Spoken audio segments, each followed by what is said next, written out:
Sebelum kita mengikuti bacaan pelajaran sekolah Sabat untuk hari ini, mari kita berdoa terlebih dahulu. Bapa kami dalam kerajaan surga, terima kasih untuk kesempatan yang Engkau berikan untuk kami dapat mendengarkan sebagian dari firman-Mu. Isilah kami dengan roh yang suci agar kami dapat mengerti apa yang Engkau inginkan kami pelajari hari ini. Dalam nama Yesus kami sudah berdoa. Amin.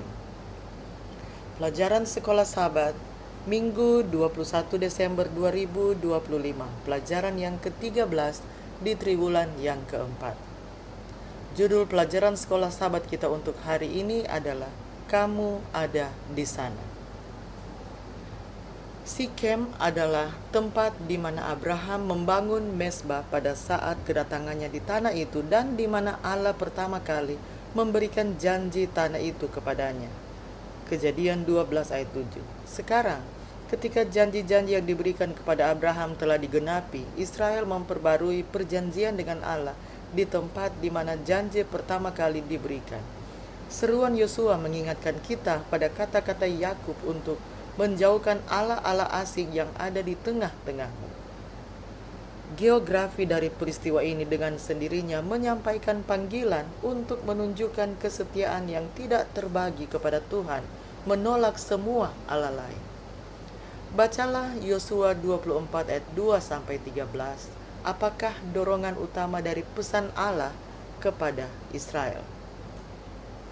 Kita ikuti bacaan dari Yosua 24 ayat 2-13. Berkatalah Yosua kepada seluruh bangsa itu, beginilah firman Tuhan Allah Israel, dahulu kala di seberang sungai Efrat, disitulah diam nenek moyangmu, yakni Terah, ayah Abraham dan ayah Nahor, dan mereka beribadah kepada Allah lain. Tetapi aku mengambil Abraham, bapamu itu, dari seberang sungai Efrat, dan menyuruh dia menjelajahi seluruh tanah Kanaan. Aku membuat banyak keturunannya dan memberikan Ishak kepadanya. Kepada Ishak kuberikan Yakub dan Esau. Kepada Esau kuberikan pegunungan Seir menjadi miliknya, sedang Yakub serta anak-anaknya pergi ke Mesir. Lalu aku mengutus Musa serta Harun dan menulahi Mesir seperti yang kulakukan di tengah-tengah mereka. Kemudian aku membawa kamu keluar. Setelah aku membawa nenek moyangmu keluar dari Mesir dan kamu sampai ke laut. Lalu orang Mesir mengejar nenek moyangmu dengan kereta dan orang berkuda ke laut Teberau. Sebab itu berteriak-teriaklah mereka kepada Tuhan. Maka diadakannya gelap antara kamu dan orang Mesir itu, dan didatangkannya air laut atas mereka sehingga mereka diliputi. Dan matamu sendiri telah melihat apa yang kulakukan terhadap Mesir. Sesudah itu lama kamu diam di padang gurun. Aku membawa kamu ke negeri orang Amor yang diam di seberang sungai Yordan. Dan ketika mereka berperang melawan kamu, mereka kuserahkan ke dalam tanganmu, sehingga kamu menduduki negerinya, sedang mereka kupunahkan dari depan kamu. Ketika itu Balak bin Zippor, Raja Moab, bangkit berperang melawan orang Israel. Disuruhnya memanggil Bileam bin Beor untuk mengutuki kamu. Tetapi aku tidak mau mendengarkan Bileam, sehingga ia pun memberkati kamu. Demikianlah aku melepaskan kamu dari tangannya. Setelah kamu menyeberangi sungai Yordan dan sampai ke Yeriko, berperanglah melawan kamu warga kota Yeriko, orang Amori, orang Feris, orang Kanaan, orang Het, orang Girgasi, orang Hewi dan orang Yebus. Tetapi mereka itu kuserahkan ke dalam tanganmu. Kemudian aku melepaskan tabuhan mendahului kamu, dan binatang-binatang ini menghalau mereka dari depanmu, seperti kedua raja orang Amori itu. Sesungguhnya bukan oleh pedangmu dan bukan pula oleh panahmu. Demikianlah kuberikan kepadamu negeri yang kamu peroleh tanpa bersusah-susah, dan kota-kota yang tidak kamu dirikan, tetapi kamulah yang diam di dalamnya. Juga kebun-kebun anggur dan kebun-kebun zaitun yang tidak kamu tanami, kamulah yang makan hasilnya. Allah adalah subjek utama dari masa lampau yang ditinjau. Aku mengambil, aku memberi, aku mengutus, aku menulahi, aku melakukan, aku membawa kamu keluar, aku membebaskan kamu, dan lain sebagainya. Israel bukanlah tokoh utama dalam cerita ini, melainkan objeknya. Tuhanlah yang menciptakan Israel. seandainya Allah tidak campur tangan dalam kehidupan Abraham, mereka akan tetap menyembah berhala yang sama. Keberadaan Israel sebagai satu bangsa bukanlah karena jasa nenek moyangnya, melainkan semata-mata karena kasih karunia Allah. Fakta bahwa bangsa Israel telah menetap di tanah itu bukanlah alasan untuk bermegah, tetapi alasan mengapa mereka harus melayani Tuhan.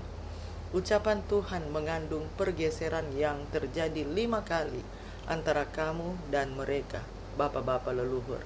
Para leluhur dan generasi di Sikem ini diperlakukan sebagai satu kesatuan.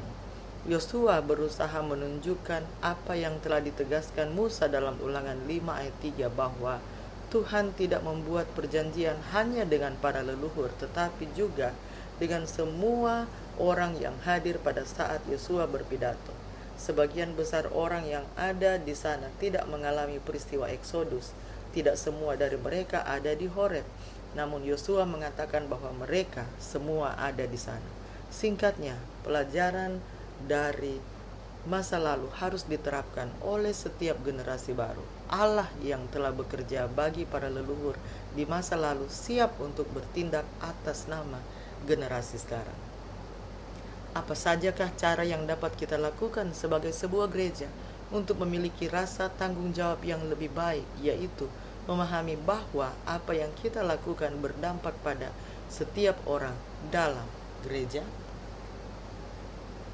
Seteguk air yang Kau berikan, mengingatkan anugerah-Mu, rindu pandang wajah Tuhan karena besarlah kasih-Mu.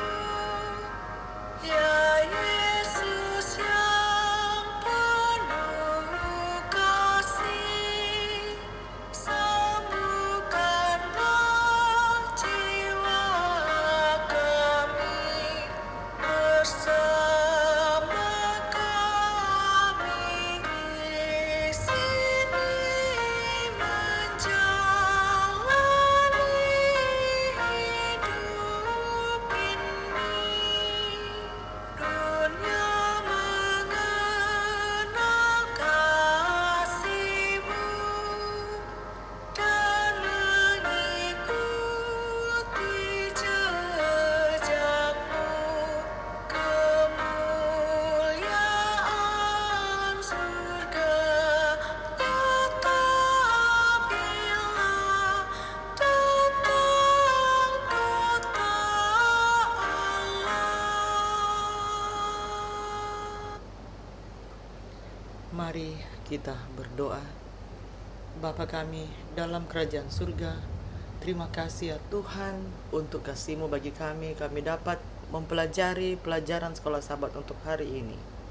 Kiranya Engkau dapat menolong kami ya Tuhan, agar kami dapat selalu diingatkan bahwa apapun yang terjadi dalam kehidupan kami, keberhasilan apapun yang kami dapatkan, itu bukanlah karena kami melakukannya sendiri, tapi karena Engkau yang bersama-sama dengan kami.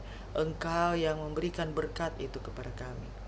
Tuntunlah kami ya Tuhan untuk selalu memfokuskan pikiran kami kepada-Mu saja ya Tuhan. Kasih-Mu kiranya terus bersama-sama dengan kami.